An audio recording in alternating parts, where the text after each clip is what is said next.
The avoidant who has decided you are special is not in a comfortable position, and understanding why requires going somewhere that the surface description of avoidant attachment rarely reaches. Most accounts of this pattern describe the behavior, the withdrawal, the inconsistency, the push-pull that leaves the person on the receiving end perpetually uncertain about where things actually stand, without examining what is happening underneath it when the avoidant has genuinely registered another person as significant. The behavior looks like indifference or ambivalence, or the calculated management of someone who is keeping their options open. The interior reality is considerably more activated than any of those descriptions suggest, and the activation is not comfortable for the person experiencing it. When the avoidant thinks you are special, they're experiencing two genuine things simultaneously. And the simultaneous experience of both is what produces the characteristic behavior that makes this dynamic so specifically disorienting for the person on the other side of it. The love is real, not in the diluted, let's not overstate things sense of mild positive regard, but in the specific, reaching, this person is different from the others sense of genuine attachment beginning to form. And the fear is equally real, equally specific, and directed at precisely the thing the love is oriented toward. They love you and they are afraid of you. And both of those experiences are happening in the same interior at the same time, which means every interaction you have with them is shaped by a conflict they are not fully conscious of, and almost certainly could not articulate if asked. The love comes first, in the sense that it tends to arrive before the fear has fully mobilized. This is the characteristic entry point of the avoidance experience with someone they will eventually register as special. The initial encounter with a person whose authentic presence reaches the interior before the defense has had adequate time to intercept it. The defense is sophisticated and generally efficient, but it is calibrated against the usual quality of human approach, and some people simply are not approaching in the usual way. They are being themselves in a manner so genuinely unself-conscious that the defense's recognition systems do not flag it as the kind of intimacy approach that requires management. By the time the defense has processed what actually happened in the exchange, the impression is already in the interior. The falling has already begun. This matters because it means the love the avoidant feels for someone special is not the product of deliberate evaluation, is not the conclusion of a process in which they assessed the person, weighed the evidence, and arrived at a decision to care. It is involuntary in a specific and important sense.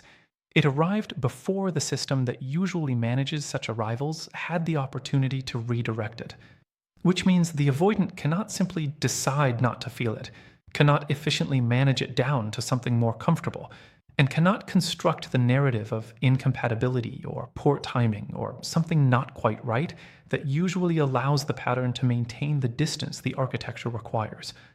The love is already there, already rooted in the interior, already refusing the management's attempts to reduce it to something more workable. The fear arrives in response to the love, and this is the specific mechanism that most people who have been in this dynamic do not fully understand, because it seems counterintuitive from the outside. The natural logic would be that love and fear are opposites, that feeling genuine love for someone should reduce the fear of intimacy, should provide the motivation to overcome the architecture's defaults, should make the risk of genuine vulnerability feel worthwhile rather than threatening. The avoidance experience is precisely the reverse of this. The stronger the genuine feeling, the more intensely the fear activates.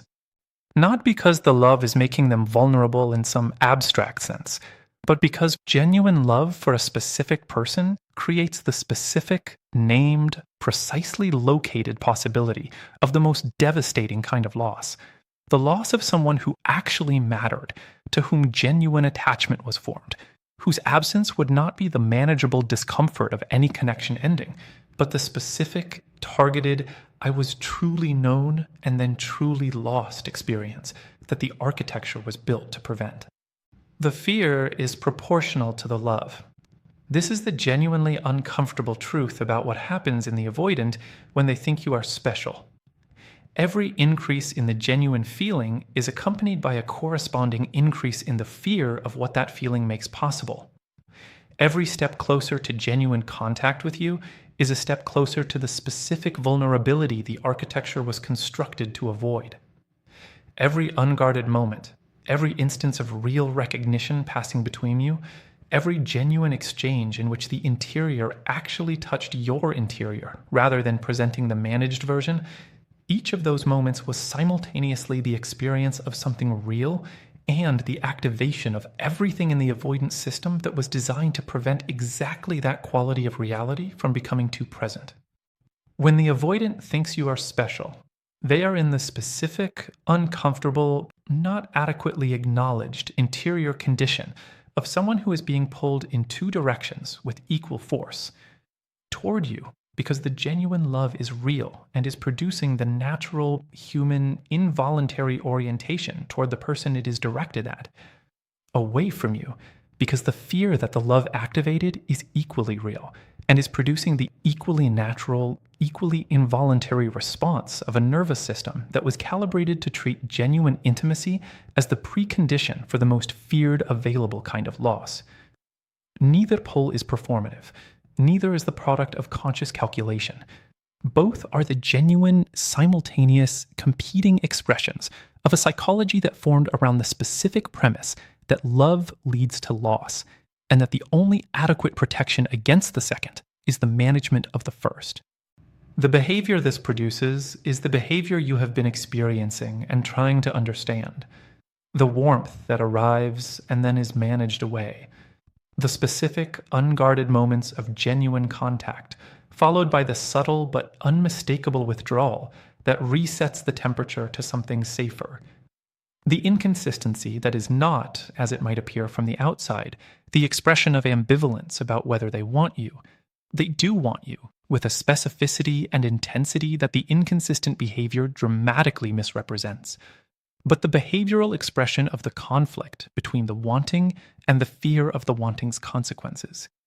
There is something specifically worth examining about what happens in the avoidant when they register another person as special, beyond the general description of love and fear coexisting. Something more precise about the quality of the fear and what it is actually organized around. Because understanding this with genuine accuracy produces a different picture than the simplified version that most discourse about avoidant attachment tends to offer. The fear is not primarily the fear of commitment in the generic sense that gets attached to avoidant behavior in popular psychology. It is not the vague, unspecified resistance to relationship structures, or the preference for freedom, or the immaturity of someone who has not yet decided what they want. Those framings are inadequate, and they are not honest about what is actually happening. The fear is specific, is organized around the precise vulnerability that genuine attachment to a specific person creates, and it is most accurately understood as the fear of being genuinely known by someone who then leaves, the specific, targeted, I let someone in and they left experience that the avoidant's early relational history established as the probable outcome of genuine intimacy.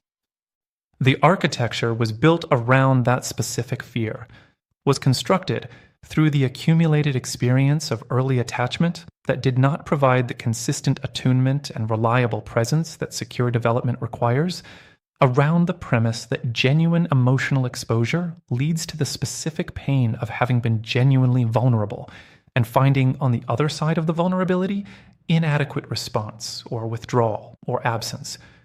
The architecture's function is to prevent that specific pain from being possible again by preventing the genuine exposure that makes it possible. And when the avoidant thinks you are special, when the genuine love has formed despite the architecture's management, the specific fear that activates is the precise, located, you specifically fear of being genuinely known by you and then losing you. This has a practical consequence for how the avoidance behavior should be read. The withdrawal that follows genuine contact is not evidence of reduced caring, is not the behavioral expression of a recalibrated assessment of the connection's value, is the activation of the fear that the genuine contact produced, expressed through the only behavioral channel the architecture reliably provides: distance. The cooling that follows warmth is not the return of the avoidant's authentic temperature after a temporary performance of warmth, is the management reasserting itself after the warmth temporarily bypassed it. The inconsistency is not the expression of someone who does not know what they want, is the behavioral signature of the conflict between two genuine things, the love and the fear, taking turns in determining the behavior, without either of them ever fully prevailing. Understanding this does not make the inconsistency easier to live with, does not transform the experience of the dynamic into something more comfortable or more adequate than it actually is. The inconsistency causes real confusion and real pain and real damage to the person on the receiving end of it, regardless of what is producing it in the avoidance interior. But understanding it accurately prevents the specific additional damage of misreading the withdrawal as evidence about the person's worth, about the reality of the connection, about whether what was felt was genuinely mutual. It was mutual. The withdrawal is not the evidence that it was not. The withdrawal is the fear's response to how mutual it was.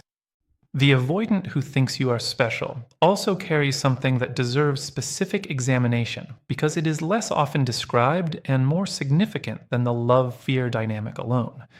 They carry a specific kind of self-doubt that your particular qualities activate in a way that most people they encounter do not. This self-doubt is not the ordinary uncertainty about whether someone returns their interest. It's the more fundamental, more uncomfortable, more directly confronting question of whether they are capable of being adequate to someone like you. This distinction matters. Most relational anxiety is organized around the question of the other person's interest. Do they like me? Do they want to be with me? Am I attractive enough, or interesting enough, or worthwhile enough to hold their attention? The avoidant self-doubt in the presence of someone they have registered as special tends to organize around a different question entirely. Not whether you are interested. They can feel that you are, or were, with the specific accuracy of someone whose perception is genuinely attuned to the other person's interior, but whether they are capable of being what someone like you would require them to be, whether the version of themselves that would honor the connection adequately, that would show up consistently, be genuinely present in the ordinary days, match the quality of genuine caring you brought with an equivalent quality of genuine behavioral expression, is a version of themselves they have access to. The honest answer their interior provides to this question is not always in their favor, and the specific, uncomfortable, not easy to manage experience of someone who can see clearly that you deserve more than their current capacity can provide is one of the underexamined drivers of avoidant withdrawal. The distance is not only the fear of losing you, it is also, sometimes, the specific shame-adjacent experience of someone who believes, however unconsciously, that they are not yet adequate to what you represent, that approaching fully would require them to be something they are not currently capable of being, that the distance, uncomfortable as it is at least honest about the gap between what you deserve and what they can offer, more honest in their interior logic than staying close and continuing to provide less than what you genuinely warrant. The combination of loving you and fearing you and believing you are special and doubting their own adequacy creates a specific interior condition in the avoidant that is genuinely turbulent beneath the managed surface. And that turbulence has an effect that deserves honest acknowledgement. It tends to make the avoidant think about you with a frequency and a specificity that their behavioral presentation gives no indication of. The thinking about you is one of the most reliable indicators of how genuinely significant you are in the avoidance interior. Not the generic, easily attributed to residual social awareness thinking that any recent connection produces. The specific, involuntary, keeps returning without being summoned thinking that is the interior's honest register of what has established itself there as genuinely significant. The avoidant who thinks you are special returns to you in their thinking with the specific frequency and the specific detail of someone whose interior has been genuinely reorganized by your presence in it, returns to particular moments, to the specific quality of particular exchanges, to the precise texture of what it felt like when the genuine contact happened, before the management had time to intercept it. This thinking is not comfortable, is not the pleasant dwelling on someone who makes them feel good. It's more complicated than that. Is the thinking of someone who is in the presence of their own conflict, who is encountering in the thinking the same love and fear simultaneously that the actual presence produces, who is not finding resolution in the thinking, but is also not finding the way to stop it. The thinking is the interior's honest expression of the fact that something is unresolved, that the genuine impression was made and has not been managed down to something adequately smaller. That you are, in the most interior and most honest sense of the word, still there. What this means for the person who has been on the receiving end of all of this is worth stating plainly, rather than leaving implicit in the psychological description. The avoidance love for you is real. The fear is real. The specific self-doubt about adequacy is real. The thinking about you is real. And none of those interior realities constitute showing up. None of them translate automatically into the consistent, present, ordinary days inhabited relationship that genuine love deserves to become, when it has access to the behavioral expression it warrants. The gap between what is genuinely felt and what is adequately expressed is not a small gap, is the entire territory of what the avoidance interior work, if it happens, would need to close. The interior reality is the beginning of the information. The behavior in the ordinary conditions is the rest of it. And the only honest assessment of whether the love and the fear and the special thinking produce anything genuinely receivable is the assessment that the ordinary days provide, honestly attended to, without the generous interpretation that genuine caring tends to apply to ambiguous evidence. You deserved the full expression of what the avoidant felt, not the managed approximation, not the inconsistent peaks without the sustained baseline. The full, ordinary days' warmth as default expression of someone whose love has found the capacity to become behavior. Whether the avoidant ever finds that capacity is genuinely open. What is not open is the fact that you were always worth it, were the kind of person whose authentic presence reached a defended interior without targeting it. Were the specific, rare, genuinely themselves quality of someone that the avoidance system could not prevent itself from recognizing as special.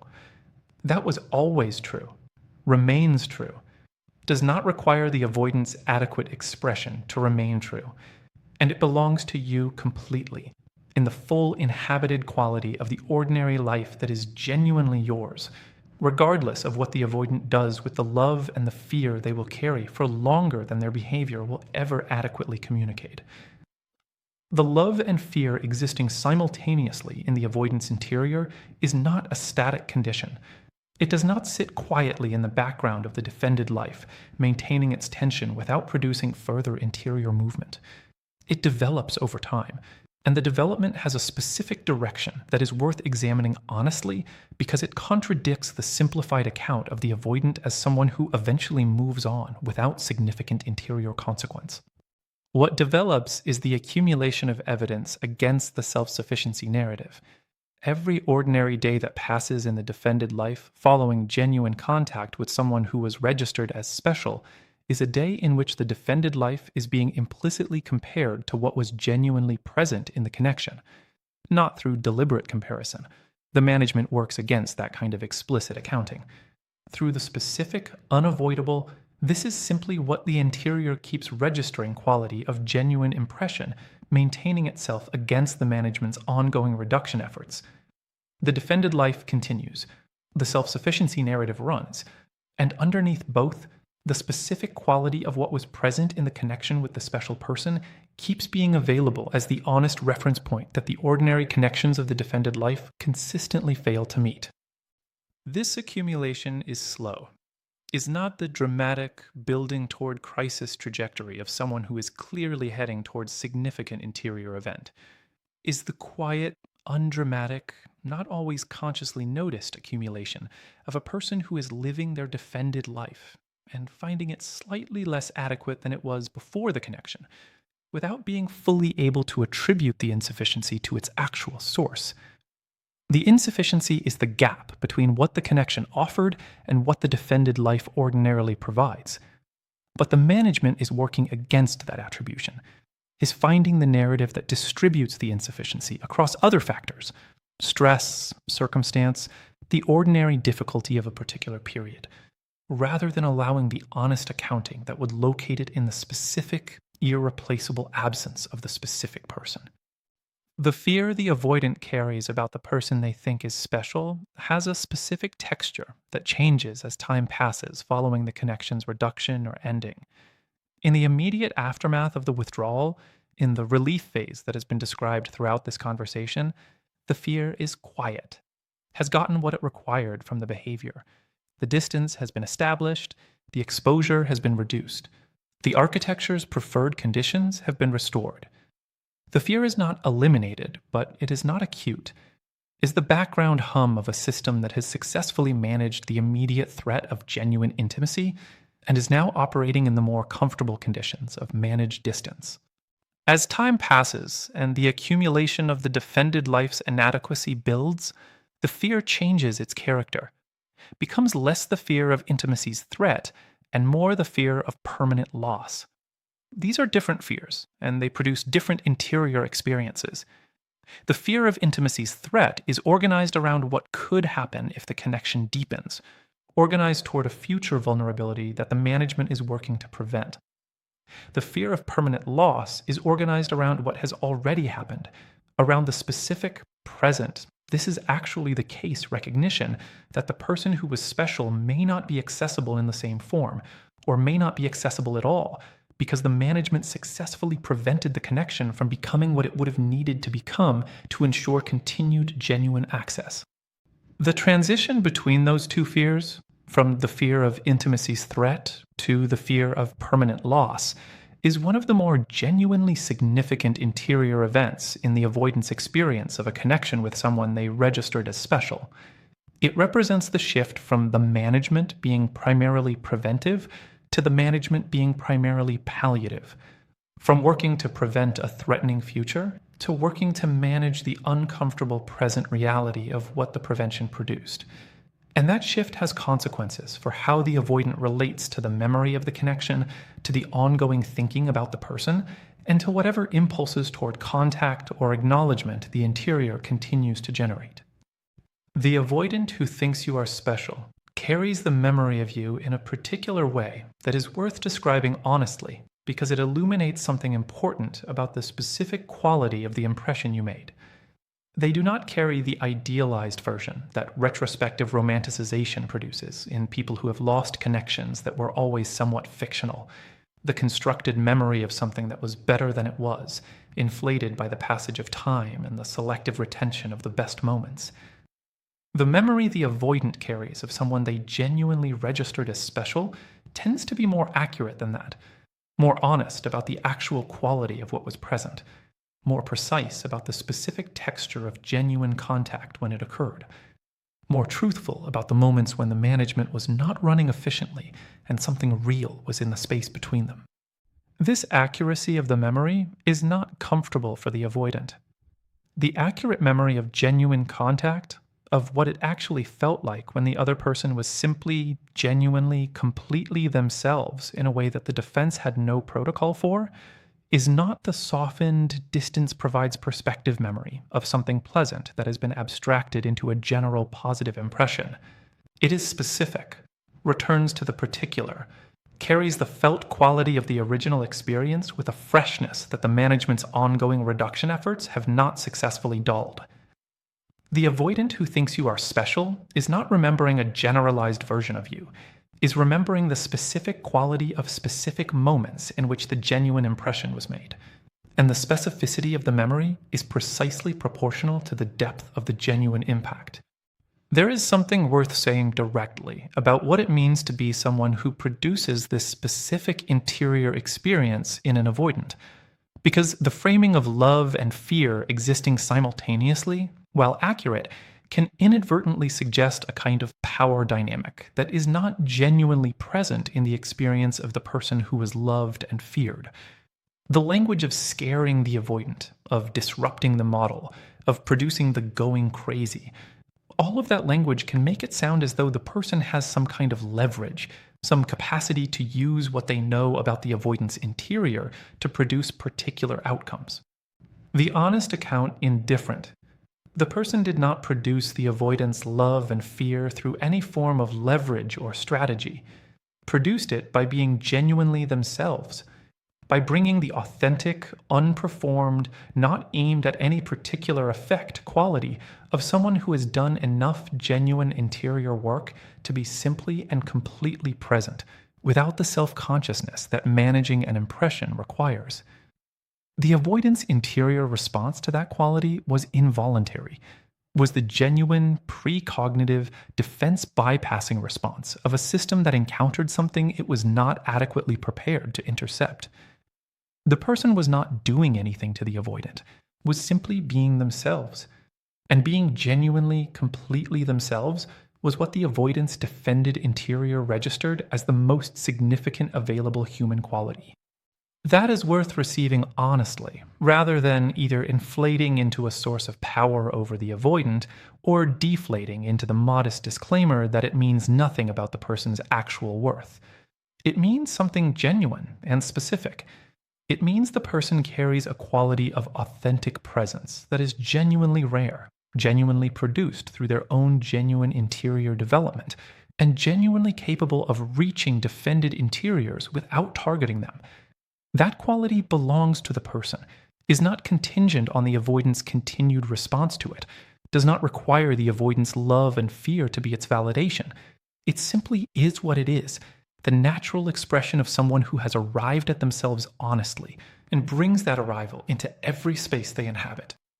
The practical implications of understanding that the avoidant loves and fears the person they think is special deserve honest examination, rather than the vague reassurance that the understanding itself constitutes a form of resolution.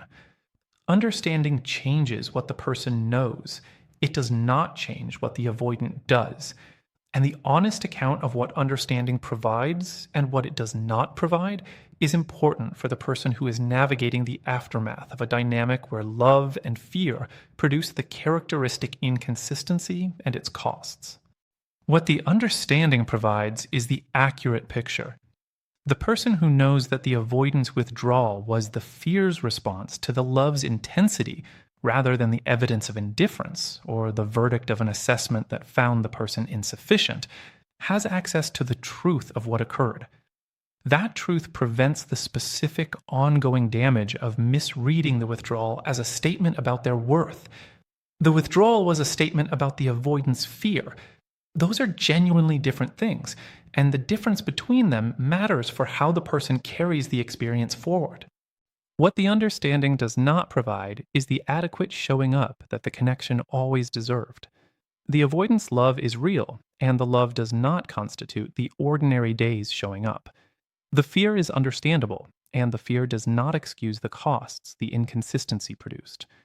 The thinking about the person is genuine, and the thinking does not substitute for the consistent behavioral presence that the person deserved to receive.